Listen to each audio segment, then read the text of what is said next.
कांग्रेस आलाकमान से नाराज चल रहे पूर्व मुख्यमंत्री भूपेंद्र सिंह हुड्डा के रोहतक कार्यकर्ता सम्मेलन में भारी संख्या में हरियाणा भर के कार्यकर्ता पहुंचे। हुड्डा 18 अगस्त को बड़ी रैली करेंगे। इससे पहले आलाकमान ने भूपेंद्र सिंह हुड्डा को हरियाणा की कमान नहीं सौंपी तो हरियाणा की राजनीति में नया बदलाव हो सकता है। रविवार को कार्यकर्ता सम्मेलन में पहुंची भारी भीड़, सभी कार्यकर्ता खुश नजर आए।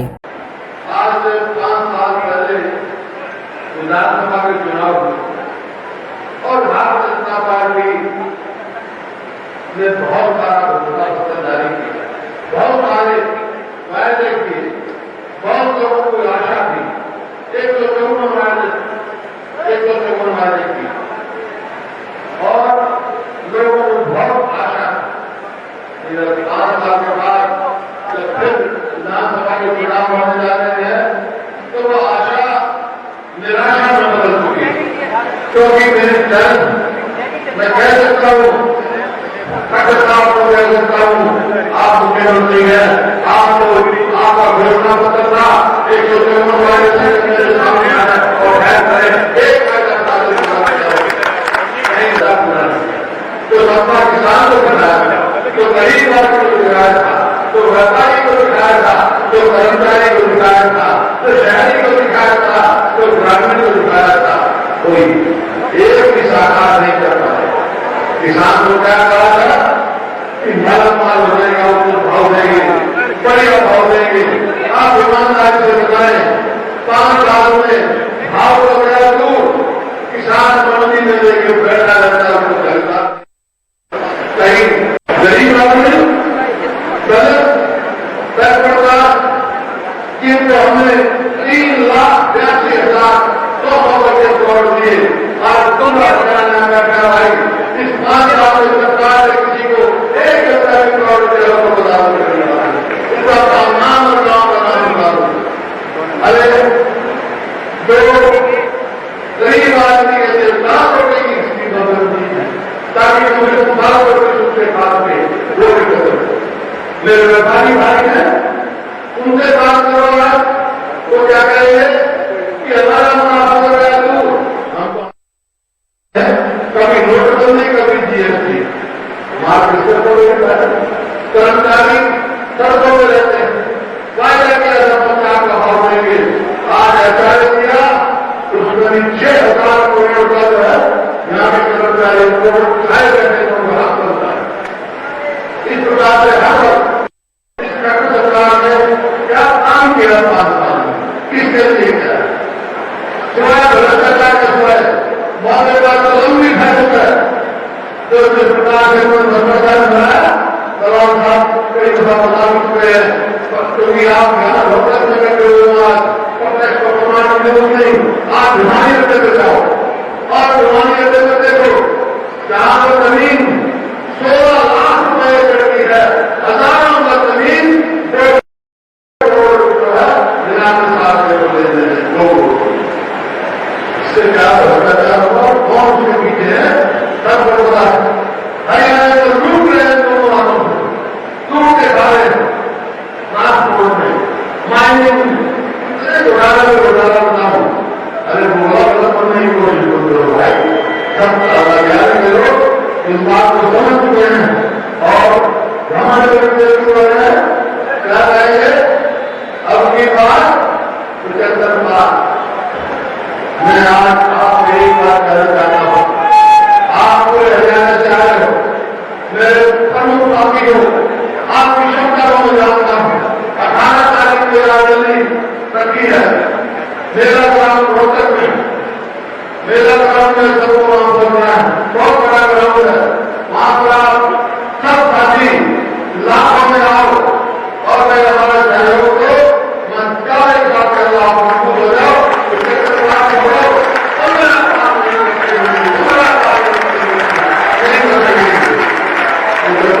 बात करते हैं, बात करते हुए बात कहने में मैं भी बहुत ज्यादा नहीं कहना चाहता, लेकिन एक बात देखो, एक बात समझो, जहां सुबह की बात होती है वहां का कराव होती है, जिंदा और जीना है तो वहां जिंदा दिखना जरूरी है। हरियाणा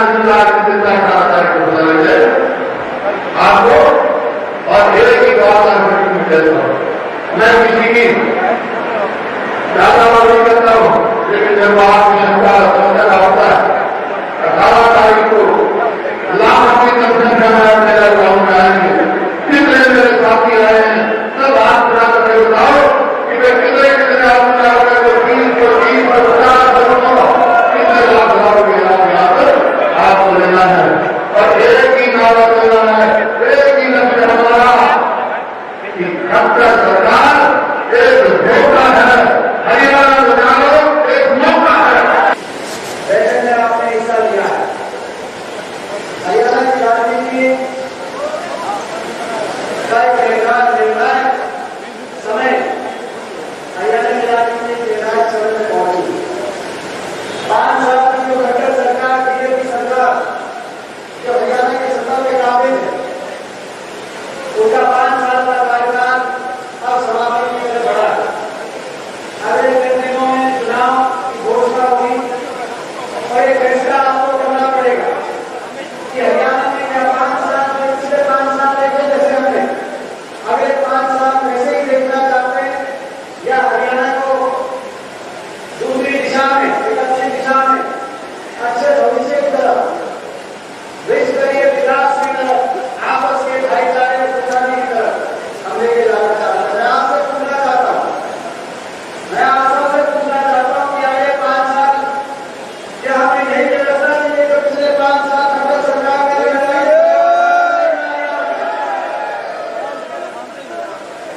और ये नजारा जो बदलना है, तो ये भी आपको हमको समझना पड़ेगा। तो आज सभी इस बैठक में, इस प्लानिंग में सभी उपस्थित सारे साथी ये बात समझनी पड़ेगी कि अगर इस व्यवस्था को कोई बदल सकता है तो आप और हम मिलकर इस व्यवस्था को बदल सकते हैं। और इस व्यवस्था को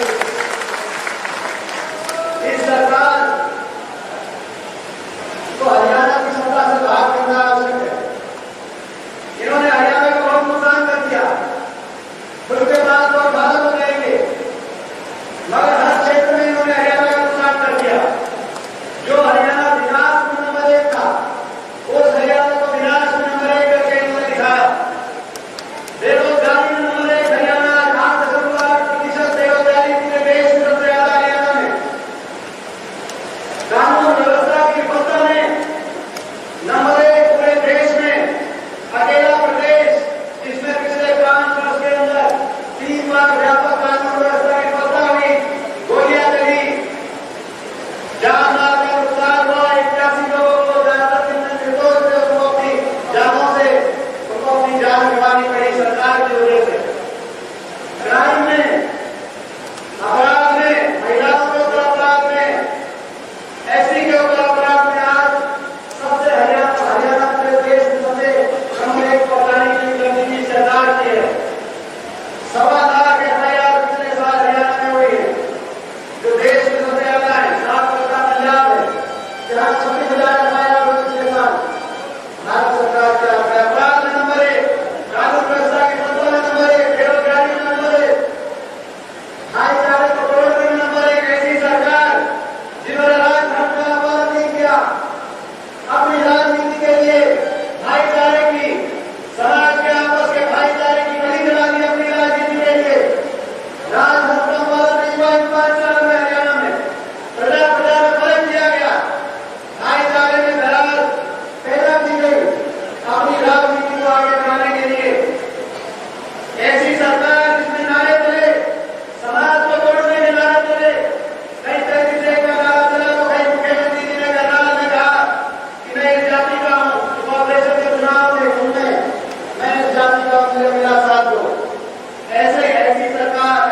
तमाम खबरों को जानने के लिए सब्सक्राइब करें हमारे न्यूज बाजार चैनल को।